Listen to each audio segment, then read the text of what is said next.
Talking about why you should build a lifestyle business instead of an empire. If you don't know, a lifestyle business is a business that exists to fund your lifestyle.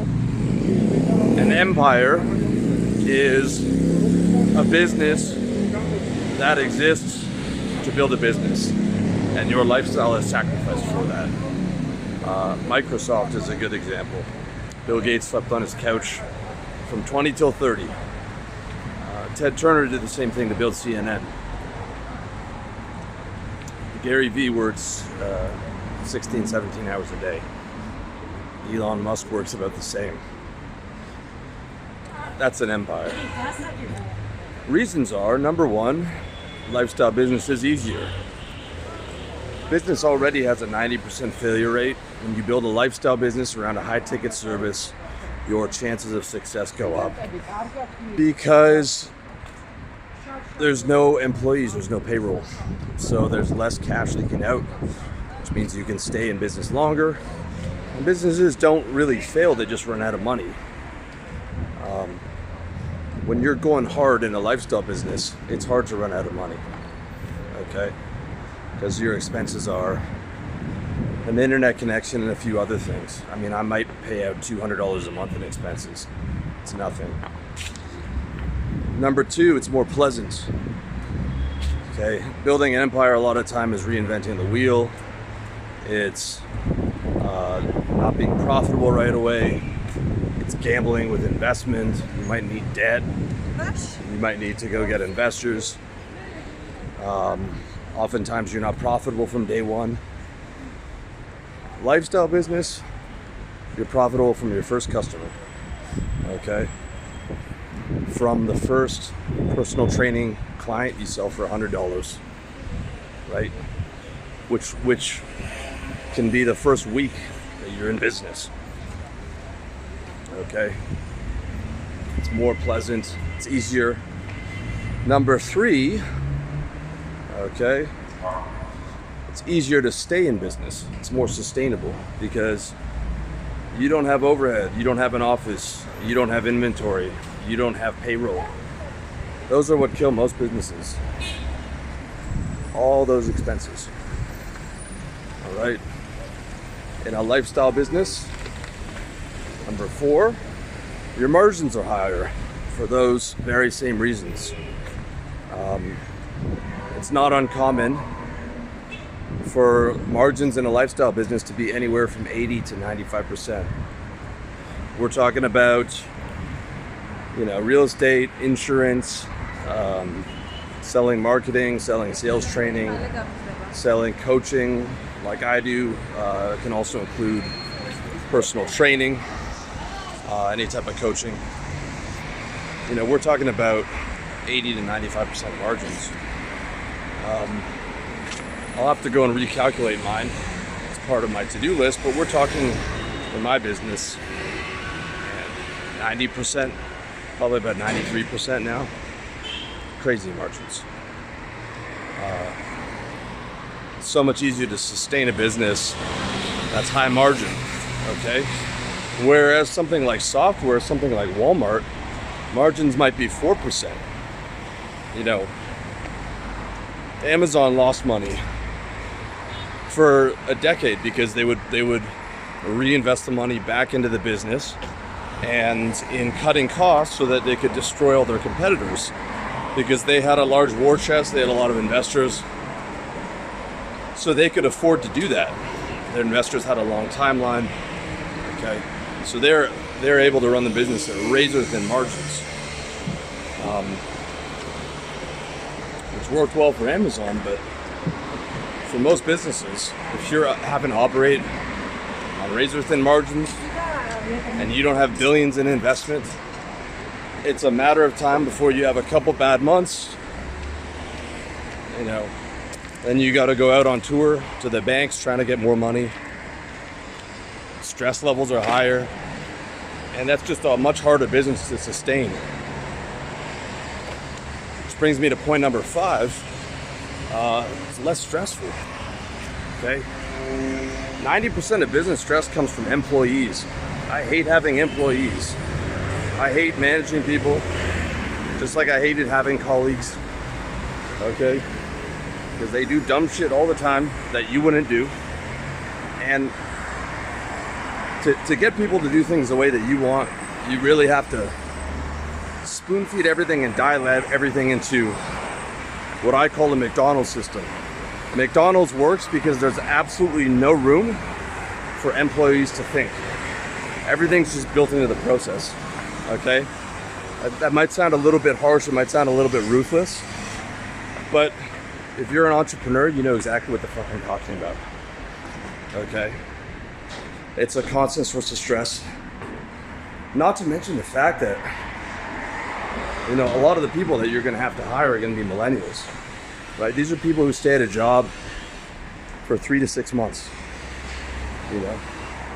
Every 3 months, someone's gonna be quitting or getting fired. If you're at the, you know, anywhere from 2 to 10 employee range, right? So the second you stop training somebody, that person might have to be fired, or someone else is gonna have to be fired, or quit, okay?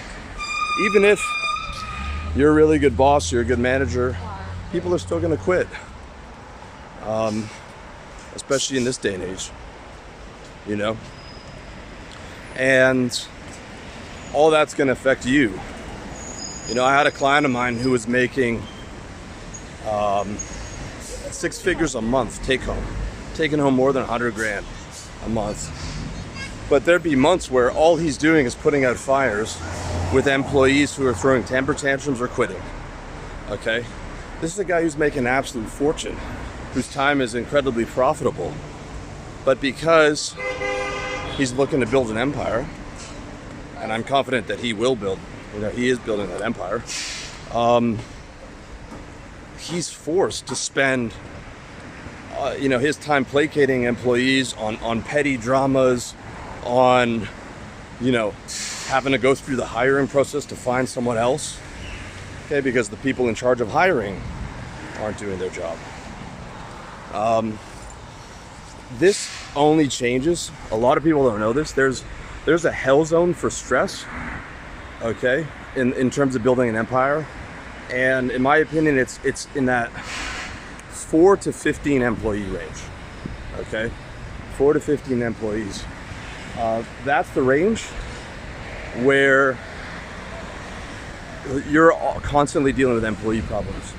Got another client of mine who owns a bank, okay? He's got 50 employees. He's past that problem because he's got COOs, CFOs, team leaders, VPs, right? So he's not involved in the day-to-day of some girl fired or some girl quit. He doesn't even know about it. Or he might know about it, but it's not a huge issue, okay? And he's not gonna have to get on the phone or do the Craigslist ad or do the Facebook ad to find someone else new. He's above the fray, okay? So there is a lot of benefits to building an empire.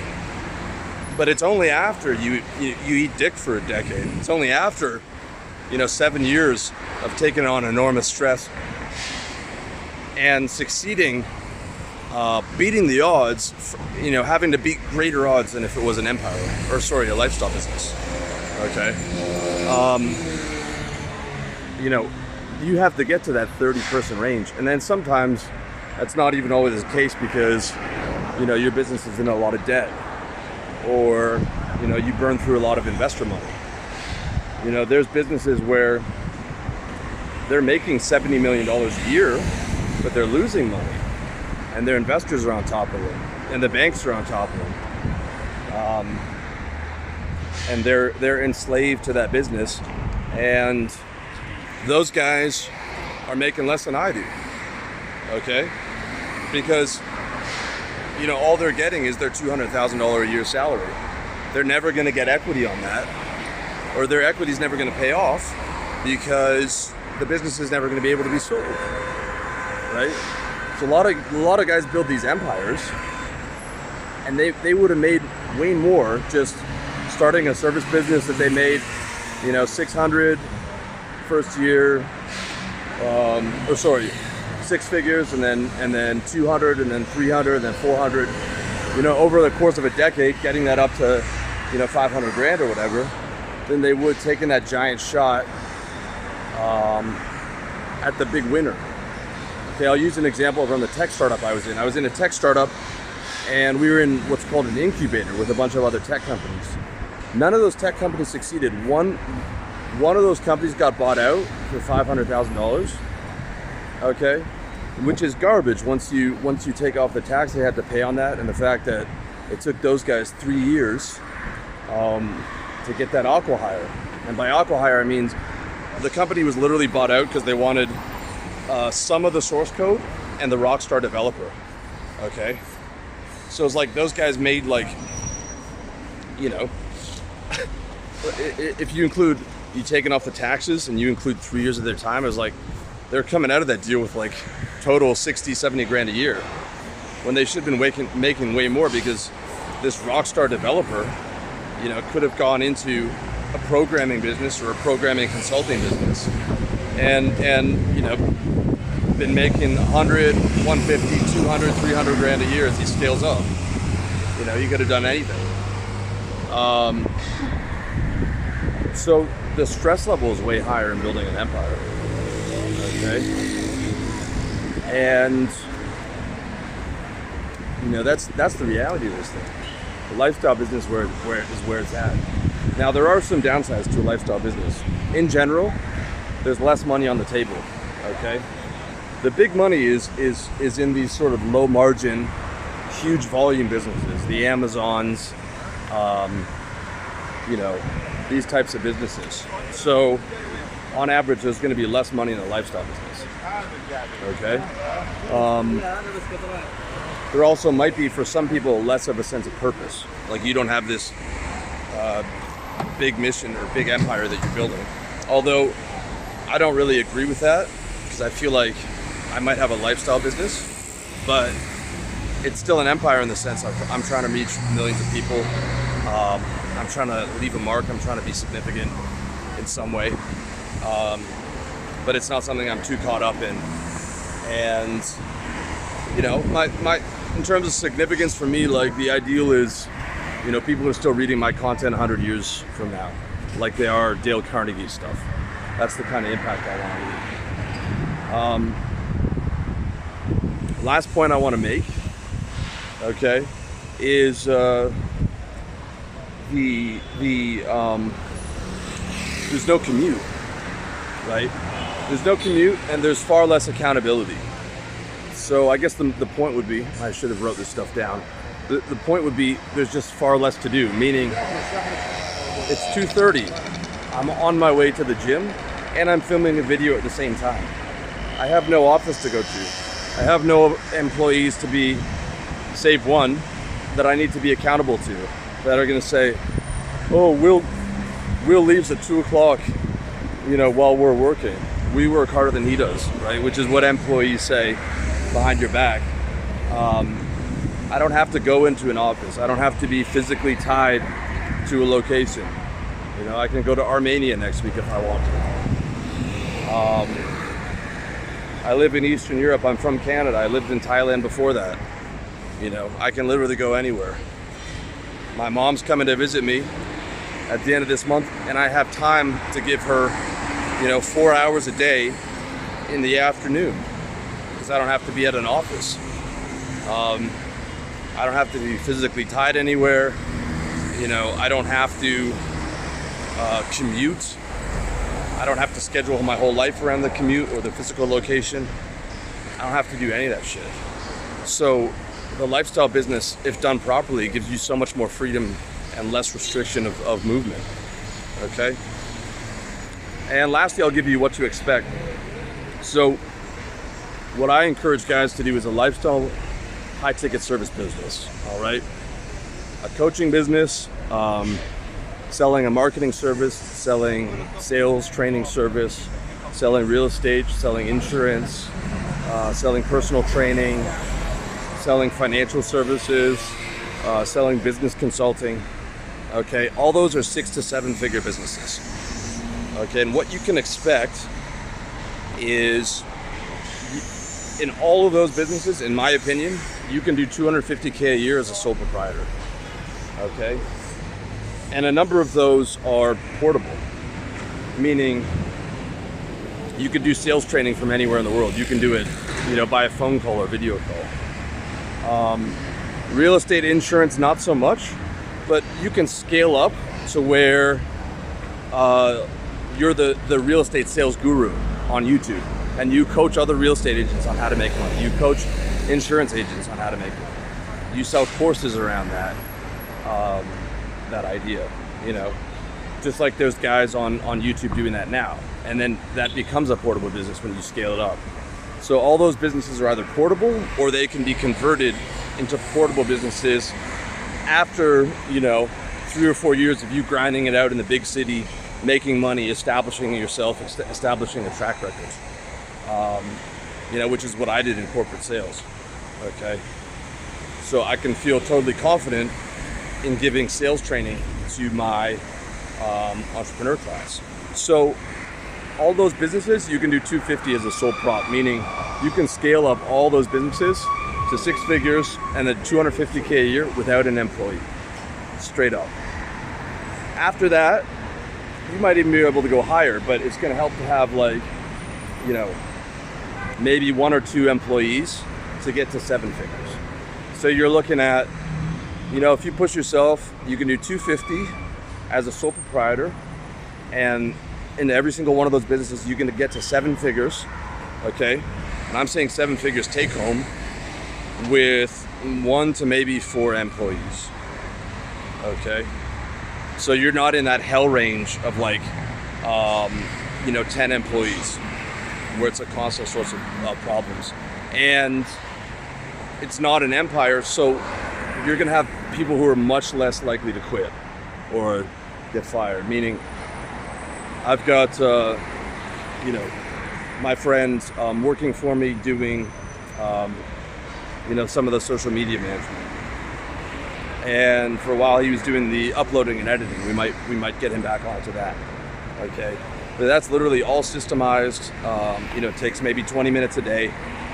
It's just far less work, it's far less demanding, and it's a much easier job to do than a complex empire where there's constantly new information and new things and higher levels of stress. So it's far less likely, it's much easier to hold on to either employees or contractors. Also, for a lifestyle business, you can do a lot just becoming a client for different businesses instead of being tied purely to employees. Like I'm saying 1 to 4 people, you might not even need that many because there's services that do these things for you, meaning Google search and YouTube. My businesses exist because of that. Facebook, SoundCloud, Aweber, SmarterQ, okay? SmarterQ does 80% of my social media management, okay? By just storing these articles and then putting them in a queue and then pumping them out to Facebook, Twitter, etc. Aweber does 80% of my email marketing. I don't like Aweber, but it's still, useful to me, okay? And as opposed to employees, those are business systems. So there's never, the system doesn't go down. I don't hear about somebody who quit, etc., okay? It's much easier to use business systems and softwares in a lifestyle business because it's a much less complex business. Calendly automatically books all my coaching calls. I don't need a secretary to schedule it, okay? I've gotten my business down to a science in terms of automation. That's so much easier when you are doing a lifestyle business, so it's easier to keep employees on. All right, so in summary, what you can expect is in all those businesses I mentioned, you can for sure do 6 figures. If you push yourself, you can do 250 as a sole prop, and we're talking profit here. And if you want to scale to 7 figures, it's my opinion, you can do that with 1 to 4 employees. Okay, and I'm saying this because I know people that have done it. I've scaled my business. You can read books about other coaches who've done the same thing. Okay, by systemizing their processes, making it a less complex, easy job to get employees or half employees in there, and then to scale using other people's systems. Perfect example is Dan Kennedy. Okay, Dan Kennedy, the marketing guru, you know, he's my guy. He charges $18,000 a day for him to do copywriting. You know, he's got, you know, billionaire clients. All right. He has no email access, and he has one employee who works literally on the other side of the country from him. It is impossible to get him on the phone unless you pay that $18,000. He doesn't talk to his clients for more than 20 minutes at a time. He'll hang up on you mid-sentence, okay? And the fact that he doesn't get emails means that his employee every month FedExes him a bundle of faxes, memorandums, etc., that he goes through once a month, okay? That's the reality of how dialed in he's got that business. And this is a guy who's making at least $2 million a year profit, and he spends every night doing harness racing. Okay, he's done by like 5 p.m. every day, if that. You know, he's taking home 2 to 3 mil. Frank Kern did the same thing. Like, you see Frank Kern on the Kern Cardone advertising agency. But prior to this year, he was a Dan Kennedy disciple, and all he was doing was making 3 mil on his selling marketing a year, if not more than that.